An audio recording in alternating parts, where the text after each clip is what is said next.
Ladies and gentlemen, boys and girls, welcome back to JJD TV. I'm your host, Josh, and today is a fun little episode. Today, I'm taking a look from a coach's perspective at what I believe Dortmund's strongest 11 will be for the upcoming 21 season.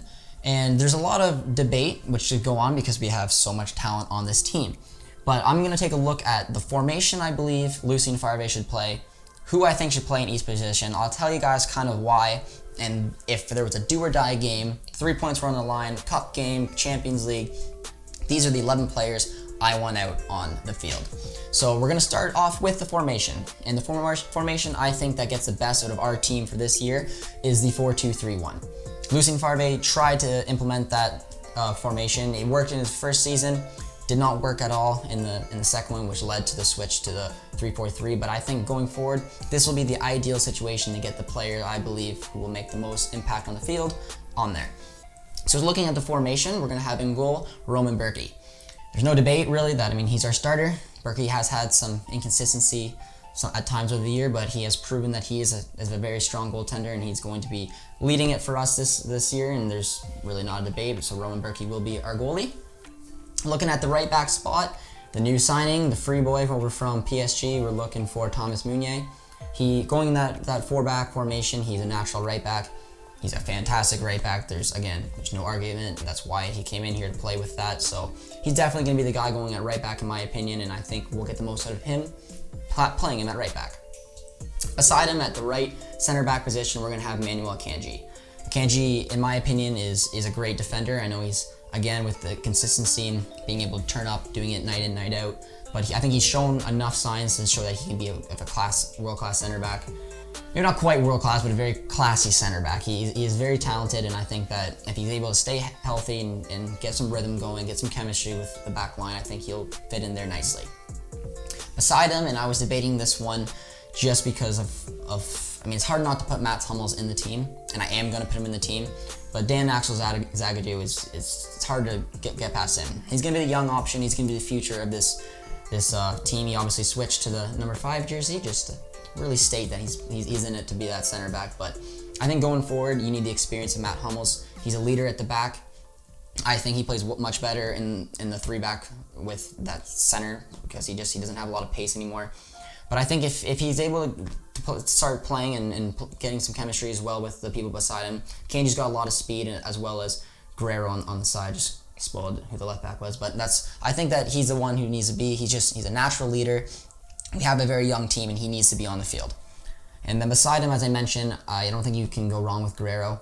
I don't think Schultz has shown enough that he can get in there. I think Guerrero's going to have to take a big step into this left back position unless we obviously go out and buy someone else. That's because, like I said, with losing the pace of Hummels over the years, having Guerrero, which is very attacking, he likes to go up the field while Hummels kind of sits there, and that can just leave us very vulnerable with some through balls that Hummels just won't be able to deal with. So I am very worried about those two being on the field together, but I think if Guerrero can take that little bit more defensive awareness into his game, I think they can really help match with Hummels, and I think that'll be our 4 defense. Looking at the left central midfielder, we're going to look at Emre Can. And Emre Can obviously just came in January from Juventus. Fantastic center mid. I don't think you can argue that, and I think he's the man that we're going to want to see night in, night out. He showed already how well he's adapting to the league. He's played in it before, and I think having a full season with him is going to be fantastic. And then beside him in that central defensive midfielder position, we got Axel Witsel. Again, he's one of the first names on the team sheet every single week because he's just sensational. He's so good at retrieving the ball and breaking up play, and he's just such a good leader in that position. Getting him for 20 million was an absolute steal, and I think Can and Witsel will make a very, very strong defensive partnership, and I think that'll help play in the 4-back position. Just having both of them and with that defensive awareness, helping out Hummels and Akanji when they can will be sensational. And I picked this formation mainly for the top 4 players because these players need to be on every single game pretty much, unless obviously we're going to have the rest some here and there, but these players are game changers and they need to be out there. And we're going to have 2 names in 2 different positions just because there's a lot of uncertainty. By the time this video comes out, it may already be different. But in that left attacking midfielder position, obviously if we keep him, it's going to be Jadon Sancho. I don't really need to explain why. He's absolutely sensational. He's our best player last year, and if he stays, more than likely will be one of the best players this year. But if he does end up getting that move to United, I think Giovanni Reyna is the natural replacement. I think that giving the kid some time in that position, helping him grow, will just completely improve his game, and I think that's exactly where it needs to be. On the right-hand side, Thorgan Hazard is the main man. He put up 20 goal contributions last season. He grabbed that number 10 jersey. He's showing that he wants leadership. He wants those penalties. He's already scored 2 in the friendlies, and I think him playing on that right-hand side, fantastic crosser of the ball, good finish as well. Naturally, he'll play there. And then as your cam position, you can't not put Marco Reus in. He's our captain. He's a Dortmund legend, so it's got to be Marco Reus. But with the bracket, we're going to put in Brandt because we just don't know if Reus can stay healthy. If he's healthy, he's one of the first people that are on the team sheet, and he'd be in that position. But if he doesn't and he's not healthy in time, I think Julian Brandt is in for a very big season. He kind of played all over the place last year. He played on the left, he played on the right, he played as cam, he played as a false 9. He was absolutely everywhere. I think trying to get Brandt in a little more consistent position should be the goal. I think he's a playmaker. I think playing him in that cam position should be where we go. So if Reus doesn't stay healthy, he's just a natural instinct of where he should go, is that cam position, having Sancho Reyna on the left with Hazard on the right. And I think those 4 players that I was naming off, and maybe Sancho if he stays, are just sensational. They're going to give a lot of distribution into that number 9. And there's only one option there, and that is Mr. Erling Haaland. And Haaland is going to be our striker going forward. And again, I think he's in for a big season.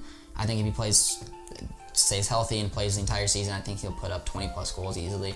He's just got so much attacking presence. He's got so much distribution going to be coming his way, and he just wants to score. He's a very hungry goal scorer. He's not happy after games if he doesn't score, but that is it. And that is, in my opinion, the starting 11 that Lucien Favre should start for the Borussia Dortmund 2021 season. When it comes to it, I just think that's the strongest squad. I think that'll get a lot out of each player in those positions. And obviously this is up for debate. I'm not saying that that's 100% the answer. So if you guys want to suggest some other players that can get in there, I didn't obviously mentioning young Jude Bellingham or even Thomas Delaney. There's a lot of options there, but I think, in my opinion, those 11 players will be the strongest going forward for us in a do or die game. You guys can let me know if you agree, disagree. You can like, comment, subscribe if you're new around here, and I'll see you guys next time.